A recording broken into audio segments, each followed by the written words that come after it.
We were looking at wedding venues when my girlfriend asked, "Would you be okay if my ex walks me down the aisle?" "Wait, what?" I said, stopping mid-step in the middle of this fancy ballroom with crystal chandeliers everywhere. "Your ex-boyfriend walks you down the aisle? That's a joke, right?" Vanessa's face went completely still, and she just stared at me like I'd said something horrible. "His name is Derek, and he's been like family since high school. My dad died when I was 16, and Derek was there for me." I tried to backtrack because I could feel the energy shifting wrong. "Babe, I get that, but having your ex at the wedding is one thing. Having him walk you down the aisle is completely different." She grabbed her purse off the venue coordinator's desk and walked straight out the door without another word. I stood there in that empty ballroom feeling like an idiot while the coordinator pretended to check her clipboard. I called after Vanessa, but she was already in her car pulling out of the parking lot before I even made it outside. I sat in my truck for 20 minutes trying to call her, but every call went straight to voicemail. Finally, I texted her saying we should talk about this like adults, and she responded immediately with just 3 words that made my blood run cold. "We're done, Kieran." I stared at my phone thinking this had to be some kind of overreaction. We'd been together for 3 years. We'd already put down a $15,000 deposit on this venue. Her mom had already ordered the invitations. Breaking up over one question about her ex seemed completely insane. I drove straight to her apartment, but when I got there, her roommate Natasha answered the door and told me Vanessa didn't want to see me. I asked what the hell was going on, and Natasha just shook her head and said I should have known better before closing the door in my face. Known better about what? I was losing my mind sitting in my truck outside her building. My phone rang, and it was my boy Garrett calling. I answered, hoping he'd have some normal perspective on this situation, but the second I said hello, he just sighed really loud. "Dude, you really screwed up this time." I asked him what he was talking about, and he said Vanessa's sister Olivia had already posted in their family group chat about me disrespecting Derek's role in Vanessa's life. Apparently, the whole family was pissed at me now for being insensitive about her dad's death. I told Garrett I never said anything about her dad. I just questioned why her ex-boyfriend specifically needed to walk her down the aisle. He went quiet for a second, then said, "You know Derek's not really her ex, right? They never actually dated." That information hit me like a truck, because Vanessa had definitely referred to him as her ex multiple times. I specifically remembered her saying she dated him junior and senior year of high school. Garrett explained that Derek was her dad's best friend's son, and after her dad died, Derek kind of stepped into this protective older brother role, even though they were the same age. I told Garrett that Vanessa literally called him her ex-boyfriend to my face at least 5 times, and he said I must have misunderstood, because everyone in their circle knew Derek was basically family. I sat there trying to remember the exact conversations, and the more I thought about it, the more confused I got. She'd definitely said, "my ex Derek," when talking about high school memories. She'd mentioned they went to prom together. She'd even shown me pictures of them kissing at graduation. Garrett was making it sound like I'd completely imagined their romantic relationship, which made 0 sense. I asked him directly if Derek and Vanessa ever hooked up, and he got really uncomfortable and said it was complicated, and I should talk to Vanessa about it instead of him. I spent the next 2 hours driving around trying to process what was happening. My phone kept buzzing with texts from people in Vanessa's extended circle. Her cousin Whitney sent me a long message about how family is everything, and if I couldn't understand that, then I wasn't ready for marriage. Her Aunt Karen said she always knew something was off about me, and Vanessa deserved someone who respected her grief. Even my own sister texted me asking why I was being such a jerk about Vanessa's dad, which meant the story had already spread beyond just her family. I tried calling Vanessa again, and this time she actually answered. Before I could say anything, she told me she needed someone who understood the importance of honoring her father's memory, and clearly I wasn't that person. I started to explain that I did understand. I just thought having an ex walk her down the aisle was weird, and she cut me off saying Derek wasn't her ex. "Then why did you tell me he was your ex-boyfriend?" I asked, and the line went completely silent for like 10 seconds. When she finally spoke again, her voice was different, colder. "I never said that. You assumed it, and I didn't correct you because it was easier than explaining our actual relationship." That answer made my head spin because I was absolutely certain she'd used the word ex multiple times. I told her I remembered specifically, and she said my memory was wrong and this conversation was over. She hung up before I could respond. I sat in my truck in a random parking lot feeling like reality was breaking apart. Either I was going crazy, or something really weird was happening. I pulled up our old text messages and started scrolling back through months of conversations, looking for any mention of Derek. I found one from 8 months ago where she wrote, "My ex is coming to town next week," and then later mentioned it was Derek. Right there in black and white, she'd called him her ex. I screenshot the message and sent it to her with a question mark. 3 minutes later, my phone rang, and it was her brother Austin calling instead of Vanessa. He said I needed to stop harassing his sister and bringing up painful parts of her past. I told him I wasn't harassing anyone. I just wanted to understand what was true about her relationship with Derek. Austin got really aggressive and said Derek was more family than I'd ever be, and if I couldn't accept that, then good riddance. I asked him point blank if Derek and Vanessa ever dated, and he said, "That's none of your business, and you need to move on." Then he hung up. I was sitting there with more questions than answers, and a growing feeling that something was seriously wrong with this whole situation. My buddy Isaac called me around 9 p.m. and asked if I wanted to grab drinks. I met him at this bar near downtown, and the second I sat down, he said everyone was talking about what happened at the venue. I asked him what people were saying, and he pulled out his phone to show me a group chat I wasn't part of. It was Vanessa's college friend group, and they were all discussing how I'd insulted her dead father by refusing to let Derek walk her down the aisle. The messages made it sound way worse than what actually happened. Someone named Priya wrote that I'd called Derek a random ex and said he had no place in our wedding. Another person said I'd told Vanessa to get over her dad's death already. None of that was even close to true. I never said anything about her dad except that I understood Derek was there for her after he died. Isaac watched me read through the messages and then said something that made everything click into place. "Dude, I think you failed some kind of test." I looked at him confused, and he explained that his girlfriend's family had this weird thing where they tested boyfriends with impossible questions to see how they'd react under pressure. He said they'd done it to him once by asking if he'd be okay with his girlfriend keeping her ex's photos on social media, and when he said it made him uncomfortable, they'd all turned on him for being controlling. He had to basically grovel and prove he was supportive for weeks before they accepted him again. I asked Isaac if he thought Vanessa's family was doing the same thing to me, and he shrugged and said it seemed like the same pattern. The impossible question, the immediate breakup, everyone turning against me at once, the shifting story about who Derek actually was, it all felt coordinated. I went home that night and couldn't sleep because my brain was running through every interaction I'd had with Vanessa's family over the past 3 years. Her mom had always been super involved in our relationship, asking detailed questions about my plans and my values. Her siblings always seemed to be evaluating me during family dinners. Even Derek had been at several family events, and everyone treated him like he was more important than me. The next morning, I got a call from the wedding venue saying they needed to confirm our deposit situation. Apparently, Vanessa had called them and said the wedding was canceled, but the contract required both signatures to cancel and get any refund. Without both of us signing, we'd lose the entire $15,000.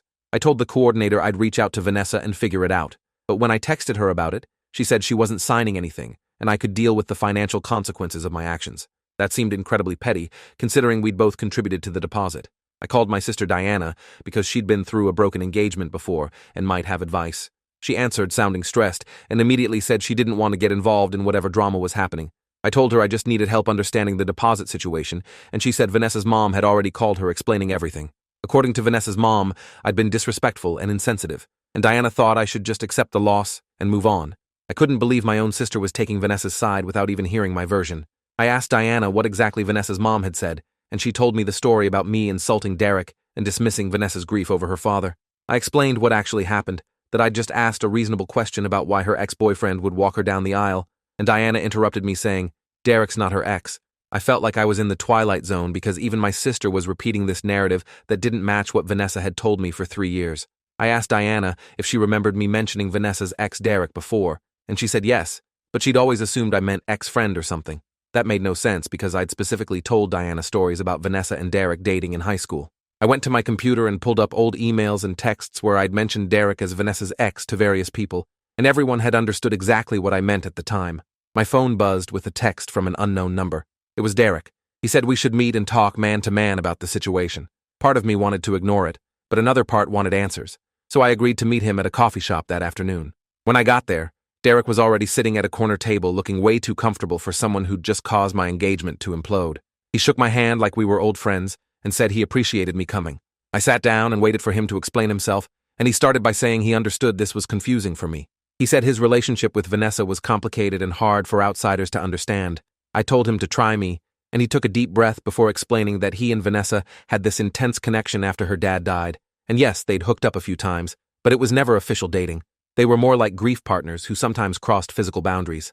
I stared at him processing that information and asked why Vanessa had called him her ex if they never officially dated.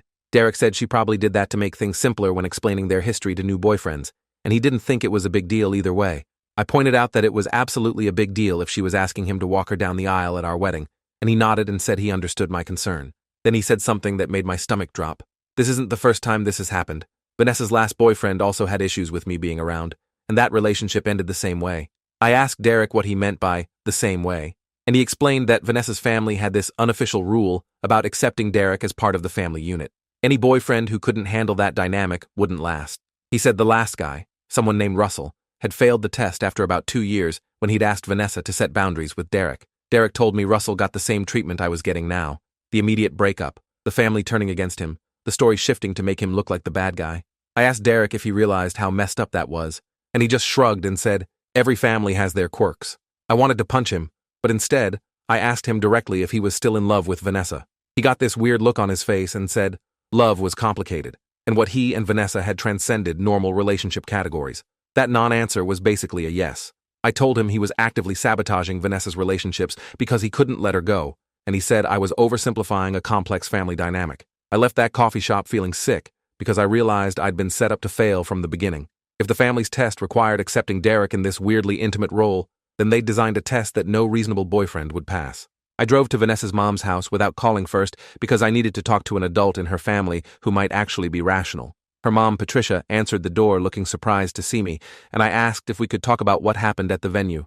She invited me in, but her body language was cold and defensive. I sat down in her living room and explained my side of the story, emphasizing that I never meant any disrespect to Vanessa's father or their family. Patricia listened without interrupting, and when I finished, she said she appreciated me coming over, but the damage was done. I asked her what she meant by that, and she explained that Vanessa's father's death had been traumatic for their entire family, and Derek's role in helping them through it made him basically a son to her. Any partner of Vanessa's needed to understand and accept that Derek would always be part of their lives in a significant way. I told Patricia I could accept Derek being friends with Vanessa, but walking her down the aisle seemed like it crossed a line. Patricia's expression hardened, and she said that was exactly the problem with me. I was trying to draw lines and create boundaries where the family didn't want them. She said Vanessa needed someone who would embrace their whole family system without question, and clearly I wasn't that person. I felt my frustration building and asked Patricia if she realized they were basically testing boyfriends with an impossible standard. She didn't deny it. Instead, she said they'd learned from experience that men who couldn't handle Derek's role in Vanessa's life would eventually become controlling and jealous, so it was better to filter them out early. I pointed out that wanting your fiancé's ex-boyfriend to not walk her down the aisle wasn't controlling. It was normal. Patricia disagreed and said normal was subjective, and in their family, Derek's role was normal. I left her house knowing I wasn't going to change anyone's mind and feeling like I'd wasted 3 years of my life on a relationship that was designed to fail. That night, I got a call from my friend Nicole, who'd dated one of Vanessa's cousins a few years ago. She said she'd heard what happened and wanted to tell me something important. According to Nicole, Vanessa's family had this whole system of tests they put boyfriends through, and the Derek question was just one of many. She said Vanessa's cousin had failed a different test about being willing to skip a family member's destination birthday trip, and the family had turned on him immediately, just like they'd turned on me. Nicole explained that the family had a group chat where they discussed and voted on whether boyfriends passed or failed each test, and once you failed, you were permanently out. She said her ex had shown her screenshots of the group chat before they broke up, and it was honestly disturbing how coordinated and calculated their testing system was. I asked Nicole if she thought there was any way to pass these tests retroactively, and she laughed and said no. Once you fail, you're done. The next day, I went to the wedding venue and signed the cancellation paperwork alone. The coordinator looked sympathetic and said she'd seen this happen before where couples broke up right after booking. She processed a partial refund of $6,000, which meant we each lost $4,500 of our original deposits. I texted Vanessa letting her know I'd handled it and she'd be getting a check for her portion, and she responded with just thanks, like we hadn't been planning to spend our lives together 2 days ago. I spent that weekend cleaning out the stuff from my apartment that belonged to Vanessa, or reminded me of her. I found the notebook where we'd been planning wedding details, and flipping through it made me feel hollow. We'd picked out flowers and discussed the menu and sketched out the seating chart. In the notes section, Vanessa had written Derek escort for bride entrance, and I'd circled it with a question mark that neither of us had ever discussed until that moment at the venue. Looking at that note now, I realized she'd been planning this the whole time, and she'd known I'd have a problem with it. Maybe that was the whole point. Maybe the test was designed to happen at that specific moment, after we'd already put down deposits and told everyone we were getting married, to maximize the drama and the stakes. That felt manipulative in a way that made me angry. My phone rang, and it was Vanessa's sister Olivia calling. I almost didn't answer, but curiosity won out. Olivia said she wanted to apologize for how everything went down and explain some things about their family. She said growing up without their dad had been really hard, and Derek had genuinely been there for all of them in ways that were difficult to explain to outsiders. I told Olivia I understood that, but it didn't justify the testing system or the coordinated family response against me. She went quiet for a second, then admitted she'd always thought the testing thing was weird, but went along with it because it was family tradition.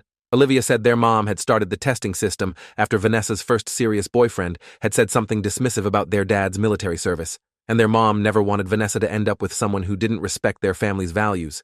I asked Olivia what happened to that first boyfriend, and she said he'd lasted about a year before failing a test about attending a memorial service for their dad.